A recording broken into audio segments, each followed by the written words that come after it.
Lescan.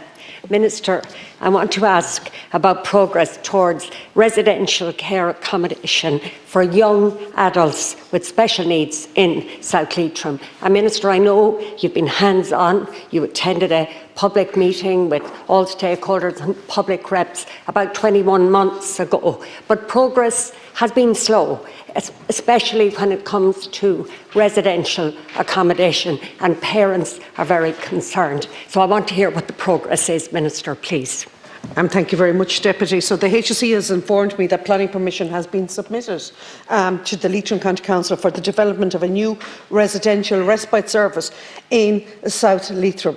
So that is a 5-bedded house that will approximately, if it works 7/7, it will approximately add a capacity of 1,800 bed nights into the system, which is very welcome and badly needed. Additionally, HSE Disability Services are currently working close with the property management section of the HSE Estates Northwest in order to identify additional suitable premises in South Leitrim area, which can be used as long-term residential accommodation for individuals with disabilities. The residential needs of people with disabilities in South Leitrim area is managed through Disability Services Application Management Tool, and this helps to inform National HSE of current and future residential and housing needs in the area. Also, South Leitrim services people with disability which with identified residential service needs, current and future, are also on the DISMAT, and their families are supported by CHO1 Disability Services. And so to submit their application to Leitrim County Council so their housing needs is also included on the housing list. CHO1 Disability Service Community Team engages with the Housing Officer in Leitrim County Council on a quarterly basis in respect of the housing needs of people with disability. So where any housing developments for people with disabilities is planned by a county council, the HSE will work with the council and the approved housing body to progress the development. So in the interim, an additional residential respite service has been procured via service arrangement. An additional overnight is being included in the Tullyallen service a respite in Leitrim. Now, I do remember, if I am correct, and you'll probably correct me anyways, I can remember at that time that possibly wasn't the proper solution for all. Transport was an issue, and I had asked the HSE to ensure that transport accommodation would be facilitated. So the HSE Disability Services, as well as managing its own directly delivered residential service, which includes allocations of vacant places as they and when they may arise, also engages with a number of organisations to service arrangements to deliver residential placements, and will continue to do so as required. Thank you, Minister. Did you just say that there was a planning decision from Leitrim County Council on a residential house? I thought that was on a respite house. Residential respite. Yeah, but it's respite, yeah. And that planning was due on the 3rd of February this year, the decision.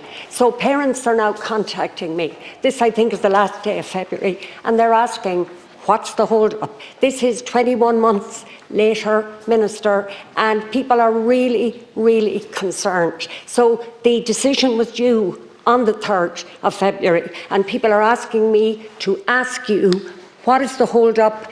What's causing this delay? Now, I will in the next intervention speak more on residential accommodation, because so many parents are really concerned about the long term for their children who are now adults with special needs. And so far, despite the fact you say there's been quarterly meetings, and there have, but there is no progress on that, Minister. Thank you very much, Deputy. So I don't have the update in relation to the 3rd of February. Perhaps you know that better than me. Was planning granted? One would hope planning permission was granted, because it is going to add 1,800 additional bed nights capacity in the South Leitrim area, as I say, is badly needed. Funding is ring-fenced for that development. The fact of the matter, when I met the parents 21 months ago, we hadn't a site, we hadn't design, we hadn't funding, and we also didn't actually have a feasibility piece done on it. All that's done now. So basically what I'm hoping is that the that the local authority, and I've no doubt, would have granted planning permission, so as we can now work at pace, because to be fair to HSE estates, once they have their planning and all the other ducks in a row, they are good to go to it. And we have the funding to ensure it can be operationalised as quickly as possible. It is a priority for EDL Quinn. Thank you, Minister. I'm pleased to hear that. And indeed, the funding is ring-fenced. But it's also important to say that when you attended that meeting, the parents and friends had already fundraised for €300,000. That was already in the bank. But, Minister, the issue seems to be, and I've looked at the minutes of 11 different meetings, October 22, December 22, May 23, June, September, November and December 23. And when it comes to discussing residential properties, all it says, it is advised that investigating residential properties is for follow-up. That's all it says in those minutes. And parents are really losing patience at this point, because that's going on too long. Already, Minister, one of the parents of these children has died. And all parents are concerned about is what's going to happen when I'm not here. And that's why they want to hear that real progress is being made. Absolutely. And I completely agree. Real progress is being made, and that's why on the 14th of December, both myself and Minister Gorman launched the Disability Action Plan 2024 to 2026, where it committed to 900 additional residential places and 500 as part of the decongregation programme. That's in that period of time.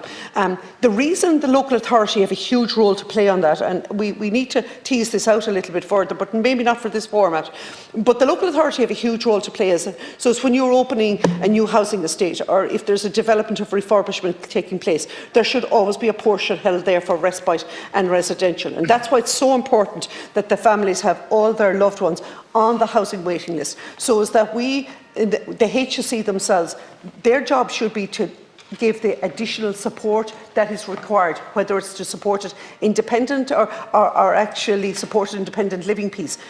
But we need the local authorities and the HSE to work closer, and parents in come together closer, ensuring that we have access to properties. There's no point in putting up a 30-unit estate if we don't have the rights for persons of disabilities also enshrined. And I also think we will also be looking at development, what we have done already under age action of the disability officers.